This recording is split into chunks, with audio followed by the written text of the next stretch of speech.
last few weeks, we have been listening to Jesus, standing on holy ground to give his Sermon on the Mount. Mountains figure largely in the imagination of Jesus' people who had a very long collective memory of once upon a time having received God's instruction via Moses, who heard God speaking to him on the mountaintop. Today, we're stepping away from the mountain where Jesus gave his sermon, but we are visiting another mountaintop with Jesus to be spectators of a fantastic scene. This is how Matthew tells it in chapter 17 of his gospel. One day Jesus took with him Peter and James and his brother John and led them up a high mountain by themselves. And he was transfigured before them, and his face shone like the sun, and his clothes became dazzling white. Suddenly there appeared to them Moses and Elijah talking with him. Then Peter said to Jesus, "Lord, it is good for us to be here. If you wish, I will make 3 dwellings here, one for you, one for Moses, and one for Elijah." While he was still speaking, suddenly a bright cloud overshadowed them, and from the cloud a voice said, "This is my son, the beloved. With him I am well pleased. Listen to him." When the disciples heard this, they fell to the ground and were overcome by fear. But Jesus came and touched them and said, "Do not be afraid." And when they looked up, they saw no one except Jesus himself standing alone. As they were coming down the mountain, Jesus ordered them, "Tell no one about the vision until after the Son of Man has been raised from the dead." I wish I could have been there that day on the magic mountain where Jesus lit up and glowed like some kind of a special effect from a movie. Can you imagine what it would have been like to see Jesus that way? Or any way, really. Even seeing Jesus on the most ordinary of days would have been something else. Sometimes it feels like we modern Christians got the short end of the stick, arriving late to the party and missing all of that great stuff. The miracles, the healings, that dove coming down at his baptism, the heavenly voices from the sky, the light show. Jesus' first disciples had all the fun. Sort of. They also got divine instruction from God to listen to Jesus, which meant the same thing as obey. And what Jesus told them was, "Get up and do not be afraid," which frankly is a hard command to obey because they're headed for the scariest place they'll ever see. Way scarier than this thing on the mountaintop, this vision of their friend glowing while talking to ghosts.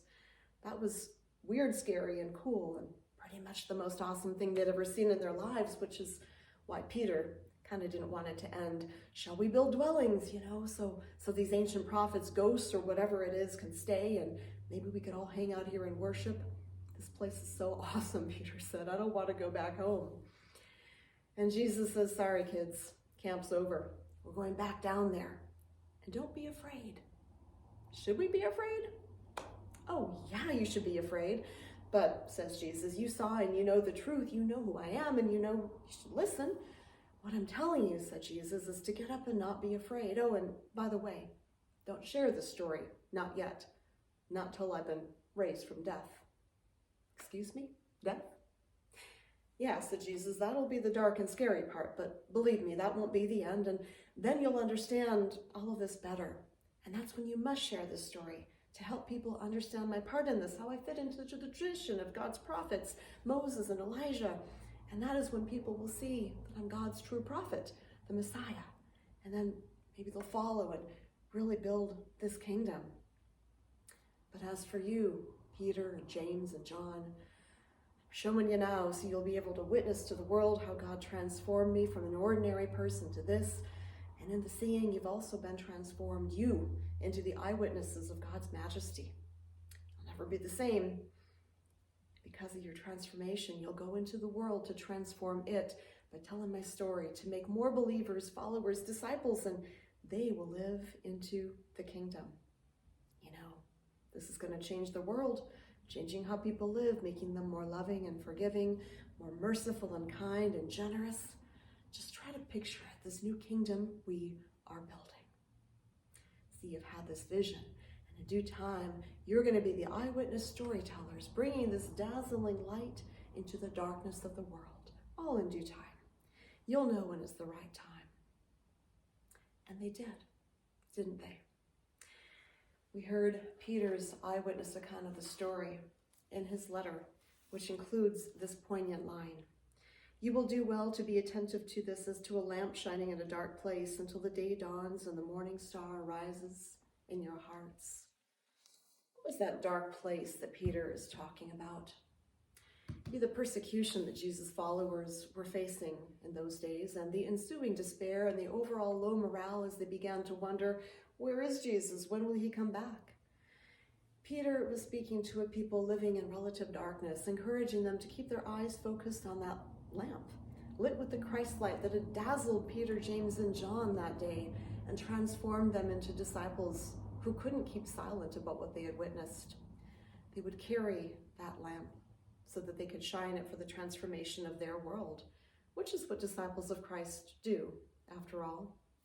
We do this too, by bearing witness to the transformative power of Jesus Christ and what it means to live a life transformed by following him, by doing what he told Peter and James and John on the mountaintop that day. Get up and not be afraid to live as a disciple. The good news is we do not face the imminent danger that his early disciples faced. The bad news is we also do not have the exact same super awesome story to tell that starts out, so this one time when I went up on top of the mountain with Jesus, how I wish I had that story. Wouldn't that be a great story to share with the world? It would be so cool to have that story. That's why I said the first century disciples kind of had all the fun. They got to eat and drink and travel with Jesus, seeing the miracles, healings, the Jesus, Son of God light show.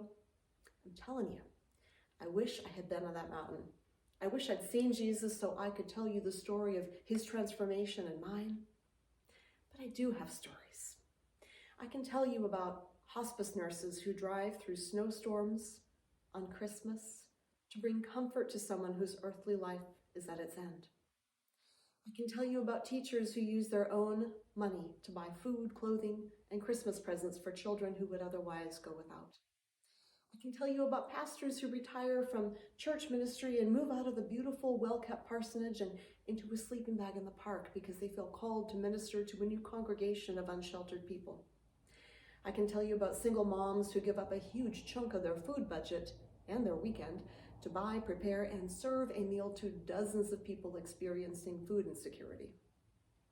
It turns out that I see Jesus all the time, shining brightly through the living witness of his modern-day disciples through acts of goodness, mercy, and love. In knowing Jesus through these disciples, I too am transfigured, and when I share these stories, I bear witness to the transformative power of Christ, who dazzles us even today. When we let Jesus change how we live and love and act, then we all bear his light into a dark world.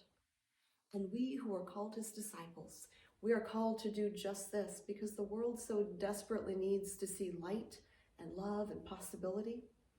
The world needs to see Jesus.